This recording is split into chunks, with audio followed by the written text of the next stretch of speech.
આયુર્વેદમાં બતાવ્યા પ્રમાણે મેથીનું સેવન દરેક વ્યક્તિઓએ કરવું જોઈએ, પણ મેથી કડવી હોવાના કારણે ઘણા બધા લોકો મેથી નથી ખાતા અને આજકાલની જનરેશન તો આવી કડવી વસ્તુ ખાવાનું પસંદ નથી કરતી.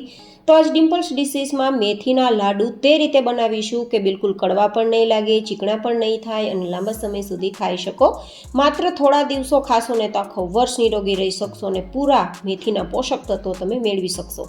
અને એટલા નરમ લાડુ અને ફરસા દાણેદાર લાડુ તૈયાર થશે કે કોઈ પણ વ્યક્તિને ખાવા પસંદ આવશે.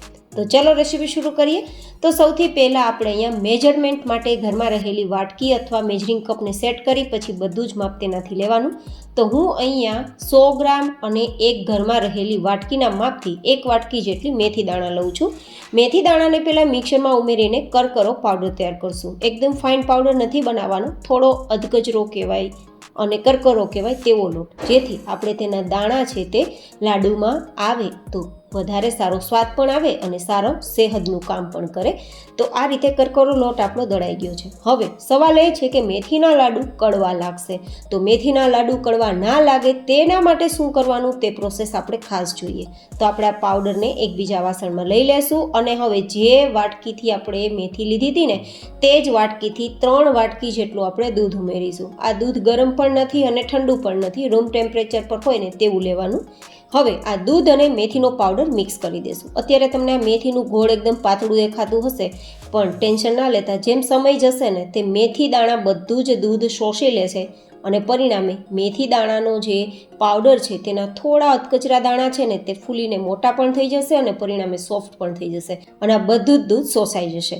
તો આપણે લગભગ આપણા આ મેથી અને દૂધના મિશ્રણને ઢાંકીને 5 કલાક માટે સાઈડમાં રાખી દેવાનું છે.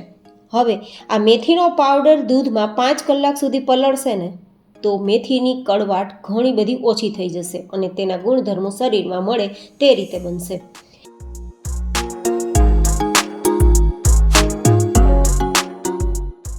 હવે 5 કલાક પછી આપણે જોઈએ ને તો આપણા મેથી દાણાના પાવડરે બધું દૂધ શોષી લીધું છે અને પરિણામે જો આ રીતે ઘટ થઈ ગયું છે.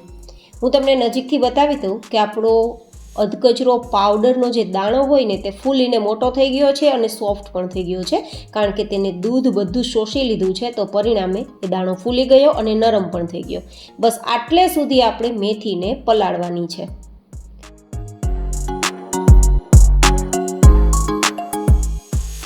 તો મેથીના લાડુને વધારે સ્વાદિષ્ટ બનાવવા માટે અને હેલ્ધી બનાવવા માટે એક સ્પેશિયલ મસાલો તૈયાર કરીશું. જે મસાલાની અંદર આપણે મિક્સર જારમાં લગભગ 10 થી 12 નંગ જેટલા તીખા લેશું. આ તીખાના ઉપયોગથી લાડુ તીખા નહીં બને પણ સ્વાદિષ્ટ બનશે. સાથે સાથે આપણા મેથીની જે કડવાટ છે તેની સુગંધ કડવી ના આવે તેના માટે 10 નંગ જેટલી એલચી ઉમેરીશું, જે ફ્લેવર અને હેલ્થ બંનેનું કામ કરશે. અને સાથે 2 ચમચી જેટલો સોંઠનો પાવડર ઉમેરીશું. સાંધાના દુખાવા, કમરના દુખાવા કે શરીરના કોઈ પણ દુખાવા માટે બેસ્ટ છે સોંઠ. અને હવે 30 થી 35 નંગ જેટલી બદામ લેશું. અહીંયા કાજુનો ઉપયોગ પણ કરી શકો છો.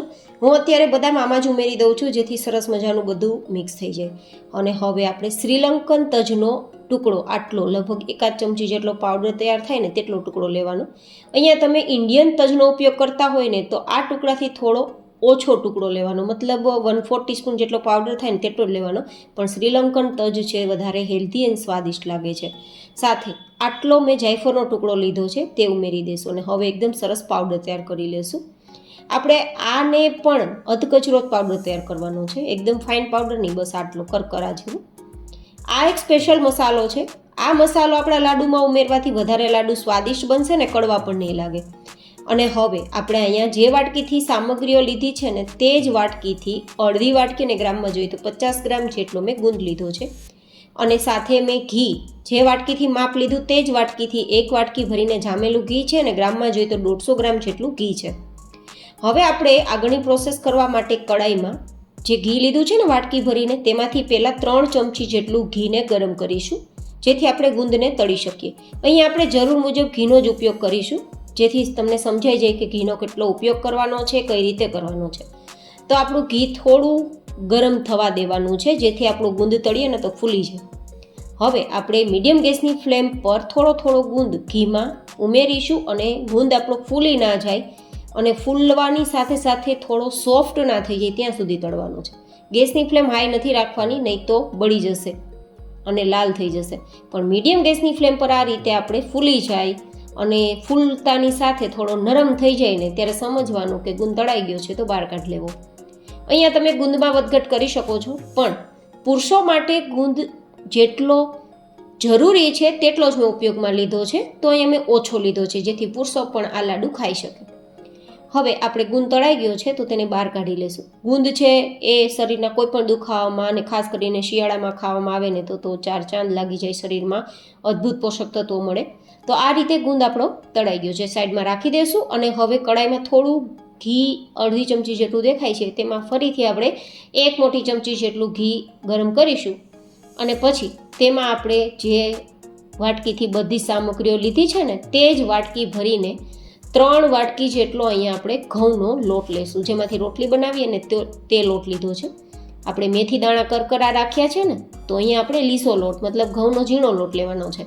તો 3 વાટકી જેટલો લીધેલો આ લોટને ધીમા ગેસની ફ્લેમ પર થોડો લાઇટ ગોલ્ડન કલર પર આવે ને ત્યાં સુધી શેકવાનો છે.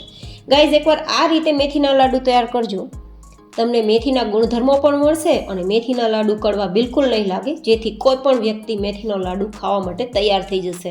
માત્ર 15 દિવસ સુધી જો આ લાડુ ખવડાવવામાં આવશે ને તો આખું વર્ષ દરમિયાન તમારે ક્યારેય દવાનો ઉપયોગ નહીં કરવો પડે, મતલબ બીમાર નહીં પડો. અને એટલા બધા ફાયદા થશે કે તમે વાત ના પૂછો.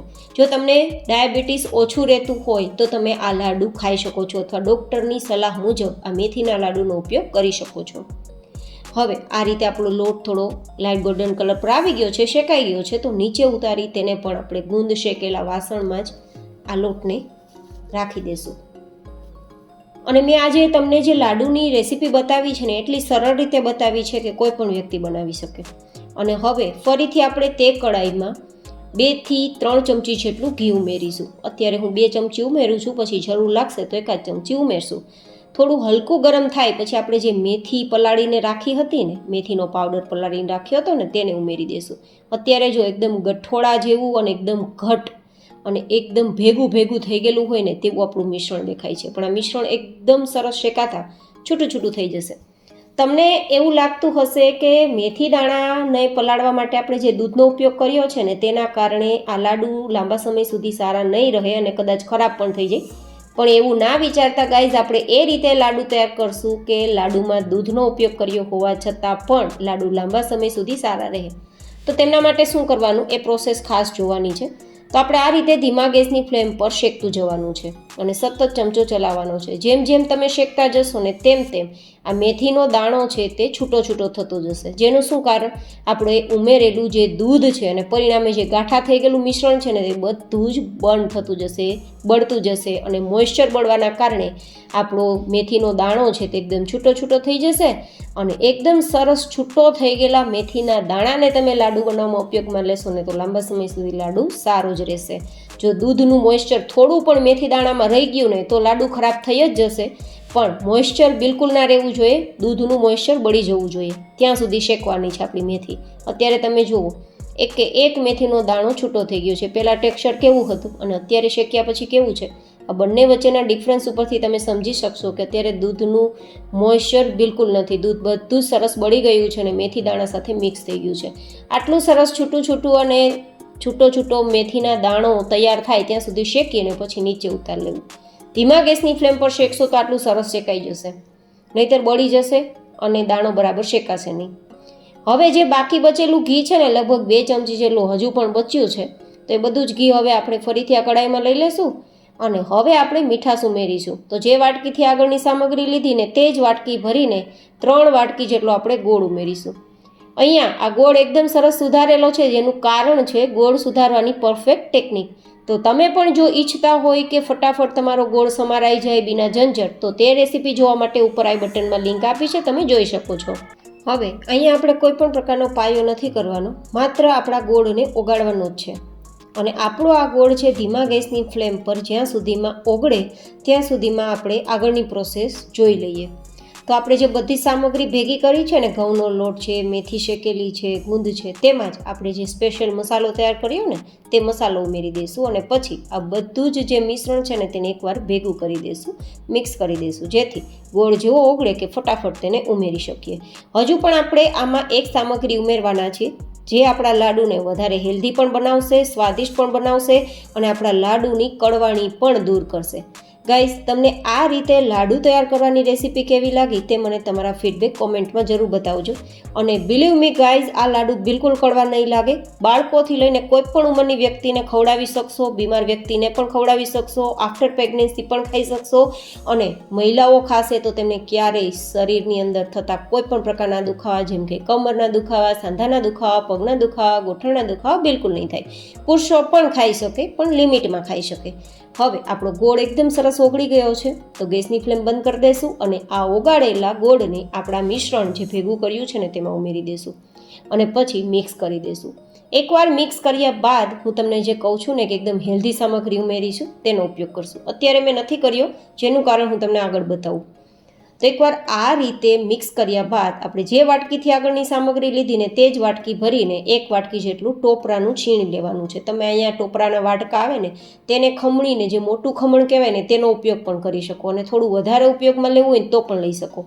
મેં અહીંયા લાસ્ટમાં શા માટે ઉમેર્યું છે? કારણ એ છે કે મારું ટોપરું શેકેલું છે અને બીજા નંબરમાં ટોપરું છે એકદમ ગરમ ગોળમાં જશે ને થોડું સંકોચાઈ જશે અને પરિણામે એ ટોપરું છે તે ચવડ થઈ જશે અને લાડુ ખાવાની મજા નહીં આવે, તો મેં લાસ્ટમાં ઉમેરેલું છે. હવે બધું મિક્સ કરી દેશું અને મિક્સ કર્યા બાદ ચોઈસ પ્રમાણે લાડુ તૈયાર કરીશું. લાડુ તૈયાર કર્યા બાદ તમે ટેક્સચર જુઓ, એકદમ સરસ ફરસો અને ખાવામાં સોફ્ટ લાડુ તૈયાર થયો છે. તો તમે જરૂરથી બનાવીને ખાજો.